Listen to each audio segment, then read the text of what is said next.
There's a young man standing at his father's funeral.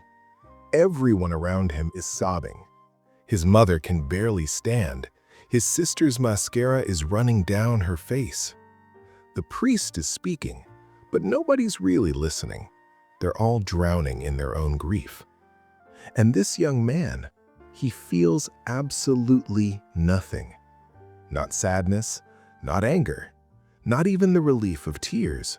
Just a strange, hollow emptiness where his heart should be breaking. He watches his own family fall apart like he's watching a movie, like none of this is real, like he's standing behind glass, separated from everyone else by something invisible. Later that night, alone in his room, a single thought keeps him awake. What kind of monster doesn't cry at their own father's funeral? This is a story that plays out more often than anyone admits, and the answer to that question changes everything. The truth is, he's not a monster. His brain just made a choice he didn't even know was being made.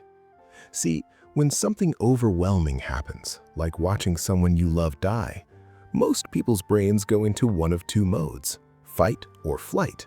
Heart racing, adrenaline pumping, emotions flooding through. But there's a third mode that nobody talks about. A secret third option that some people's brains choose automatically. Freeze. Not freeze like standing still. Freeze like shutting down completely on the inside while still functioning on the outside. Like a computer going into safe mode. The body keeps moving, the mouth keeps talking, the hands keep signing papers and shaking hands and accepting condolences. But emotionally, lights out. Nobody's home. Scientists have a name for this: the dorsal vagal response.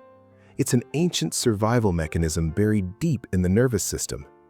Think about how some animals play dead when a predator attacks. They go completely still because fighting won't work and running isn't possible. Same wiring, different situation. When the brain decides that the pain is too much, that feeling everything would literally destroy the person, it just unplugs, shuts off the emotional circuit. Not forever, necessarily, just until it feels safer. And here's the part that makes this even more complicated.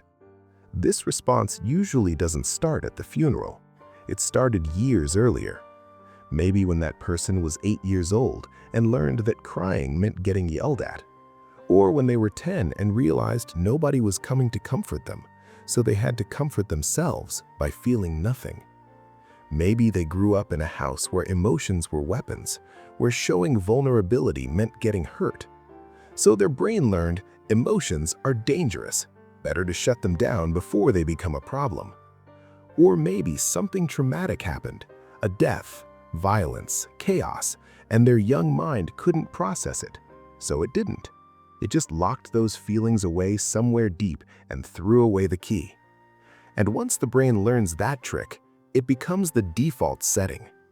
Every time life gets too heavy, the same circuit flips. Shutdown mode activated. By the time they're standing at that funeral as an adult, they're not choosing to feel nothing. Their nervous system is choosing for them, running a program it wrote 15 years ago. Research on grief shows this is actually one of the most common reactions to death, especially in the first few days. The numbness serves a purpose.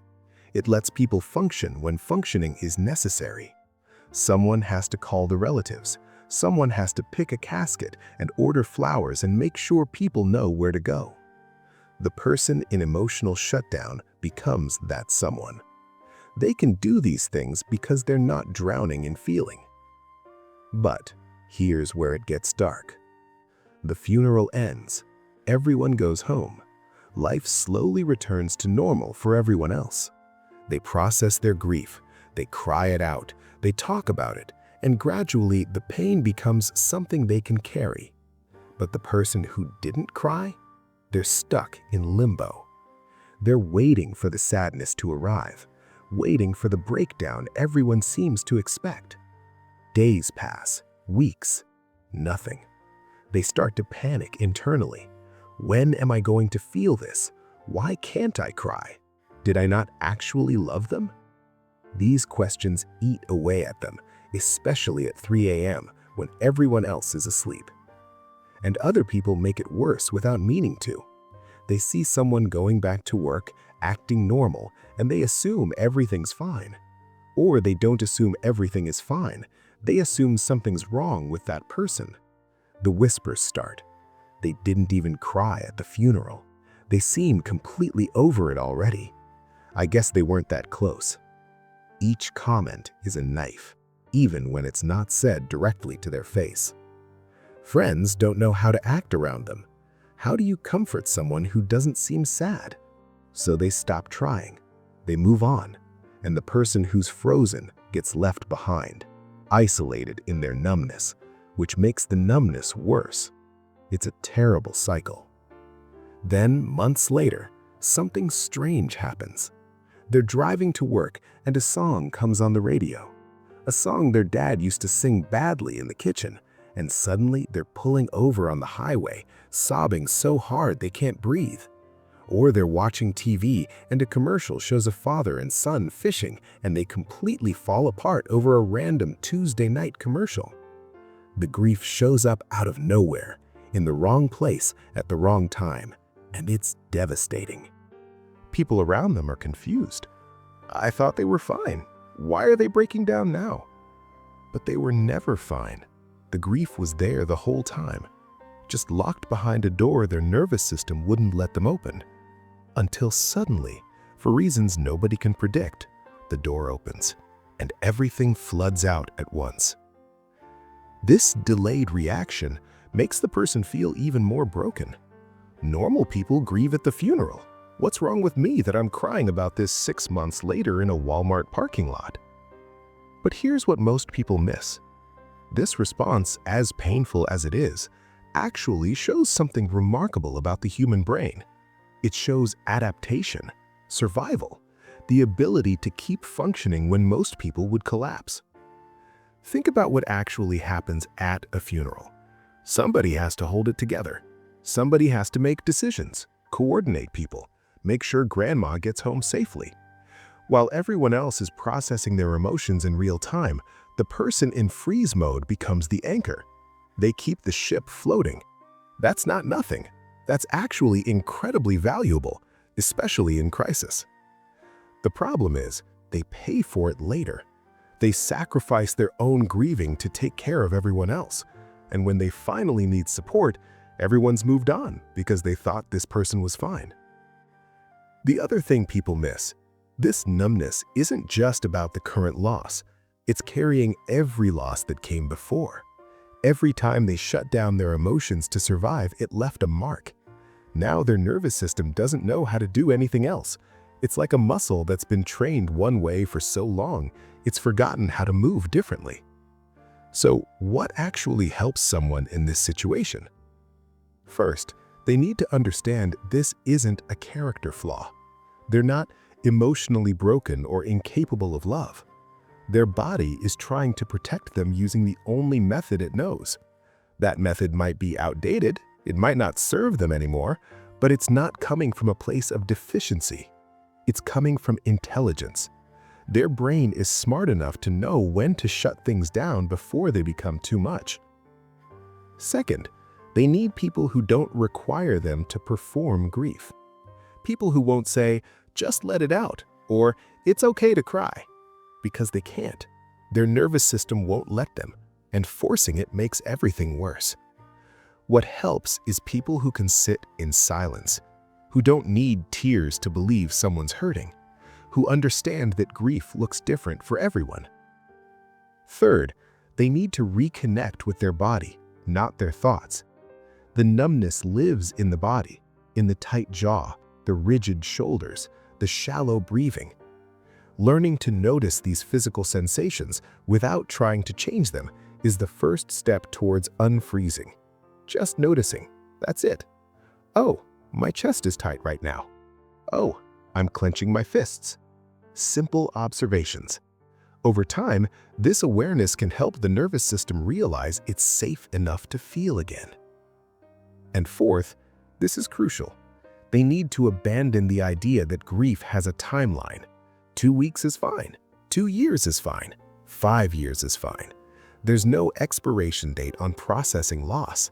The brain works at its own pace, and rushed healing isn't healing at all.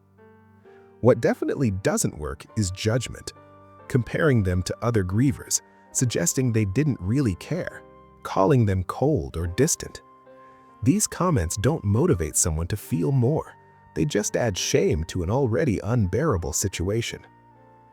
Eventually, for many people, the ice starts to melt. Not all at once, not completely, but in moments. A random Tuesday when tears show up, a sudden memory that hits differently, a recognition that the numbness itself was a form of feeling, just one no one taught them to recognize as valid. The young man from the beginning of this story, he's not broken. He's not a monster. He loved his father. He's grieving. It just doesn't look the way grief is supposed to look. His nervous system learned a long time ago that shutting down was safer than breaking down. And now, standing at his father's funeral, that same system is doing what it was trained to do: protect him from pain it believes would destroy him. The absence of tears doesn't mean absence of love. It means love held in a body that learned to survive by going quiet. And there's nothing wrong with that. It's just a different kind of strength, a more invisible kind, the kind that carries weight nobody else can see. In a world that expects visible suffering, people who grieve silently often suffer twice, once from the actual loss and again from the guilt of not grieving correctly. But grief doesn't have a correct form. It has 1,000 forms. And the quiet ones, the frozen ones, the delayed ones, they're just as real. Sometimes the people who look the strongest are actually fighting the hardest battle just to keep standing. And maybe, instead of asking why they're not crying, we should recognize that staying upright when your world is collapsing is its own kind of breaking. Just one that happens on the inside, where nobody else can see. That young man will eventually find his way to his grief. Maybe tomorrow, maybe next year, maybe in pieces over a lifetime, but he'll get there. And when he does, he'll understand that he wasn't broken. He was just protecting himself in the only way he knew how. And that took more strength than anyone realized. Thanks for watching. If this gave you real understanding, let me know in the comments which part hit hardest.